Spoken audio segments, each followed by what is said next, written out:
Yeah, the David Bradley is on hold. I've got ignition parts ordered for that.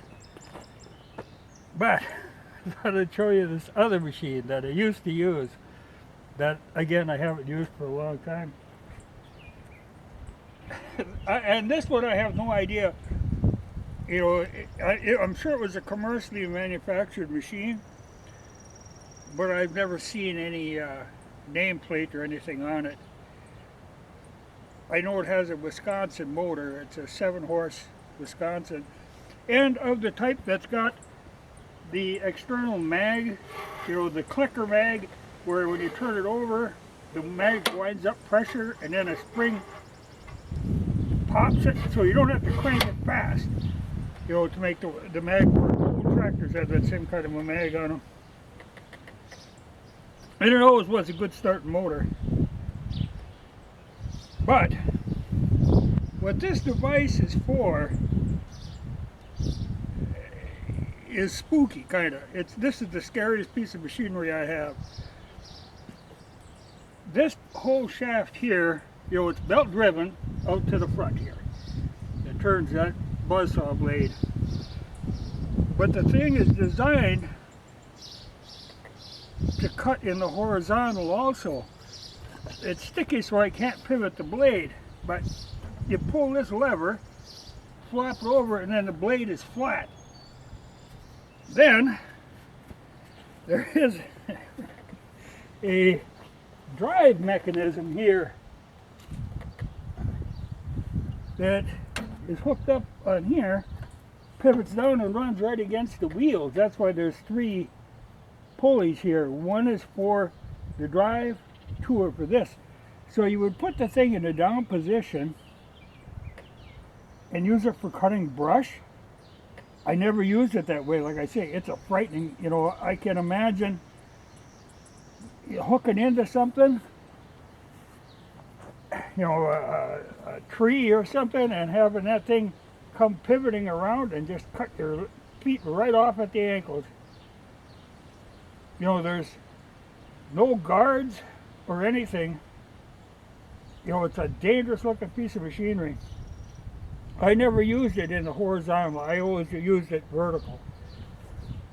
And what I would do with it, I actually kind of made it low. So I made a platform it sat up on, and I didn't use the drive belt. I actually had the drive hooked to a car alternator down here, so as it was running, it would charge batteries. Well, I used it for cutting wood. I made a regular cradle that bolted on here, but like I say, it was up quite a little higher because I had it on a platform. And then I would cut firewood with it, because you can cut a pretty good chunk with it. You know, I'd cut a lot of the oaks that were like that big, you know. Cut them into 10-foot lengths, bring them home, and then cut them on this thing. That was back in the days when chainsaw was kind of a rare thing, and most of them were very awkward to use and cumbersome. You know, the first one I had was it was one that Sears sold.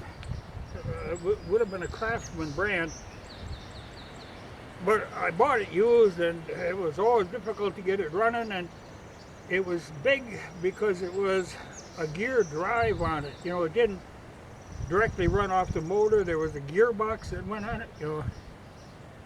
So you didn't want to cut a lot of firewood with that. But you could cut it down, get it into lengths, and then bring it home, and then cut it with this. And it worked fine. But, you know, it's the kind of thing where you have to be really careful with, because this thing is just loaded with danger. But having it up a little bit helped, you know, because otherwise down low like this, you trip on that thing, oh, you know, you'd be right on her. But like another foot higher, then she was usable. And this 7 horsepower was plenty. You know, that thing had all kinds of snort. And that Wisconsin is a good motor. I mean, they fire right up because of that magneto setup. And the parts are still easily available for those. I always thought about, you know, taking the wheels right off. And in fact, I see one of my tires is so bad that the tube was popping through. So I might do that, make a you use the frame, cut off all that handlebar arrangement and make a frame and set this up in more of a permanent stand and use it again because it's the efficient way of cutting wood. But I'm going to monkey around and before I do anything get that Wisconsin running. I've actually got a spare Wisconsin motor for parts. They're, like I say, a very good motor. I gotta check my other one, maybe has a muffler on. This muffler is rusted out, or I might have a new muffler for one of these. I think I got one in my junk someplace. But I'll have to play around with it. I'm sure I'll have to clean out the whole fuel system. Though the mag on these is pretty well sealed up. So that shouldn't be that big of a job. And the motor's free. I'll have to pull the cover and clean out. I'm sure there's mouse nests in the flywheel. But since it's got this external mag, there's really no problem there. But it was quite a machine. I actually cut a lot of firewood with this. Just cut, like I say, 10-foot lengths, bring them home, and then cut them into short pieces. But once chainsaws got to be, you could buy a new chainsaw for $100 that actually ran. Well, it didn't pay to play with this anymore.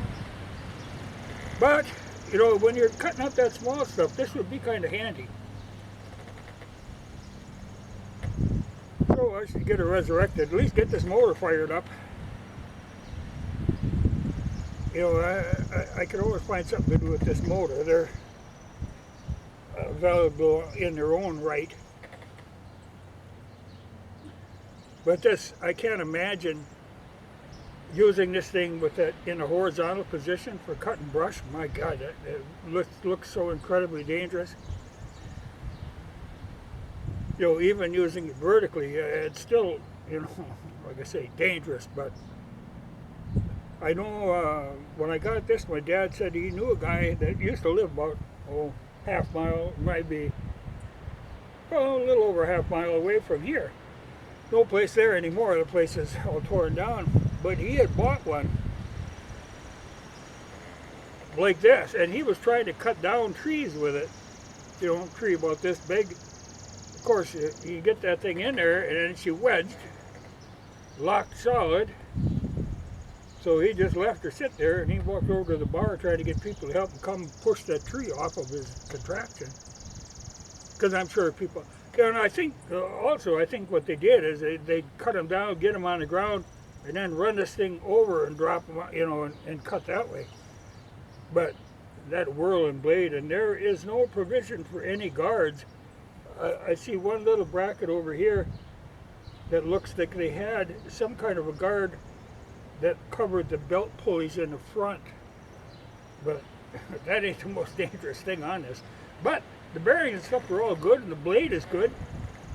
So I actually, like I say, I maybe will just modify this frame to use it as a stationary, because this thing really, it's dangerous stationary. Making this thing mobile is just increases the danger on it. I can't imagine driving that thing, but and there's nothing fancy about the controls on this one. It's just a belt tightener, and it works by tipping the whole motor up. It's a contraption, but it's a good motor, and that whole arbor and blade arrangement is a good setup. So I think rather than try to restore this one, I think I could heavily modify this and be a lot better off, and probably keep fingers a lot longer. Because I liked it, it worked, but you just reeks of danger.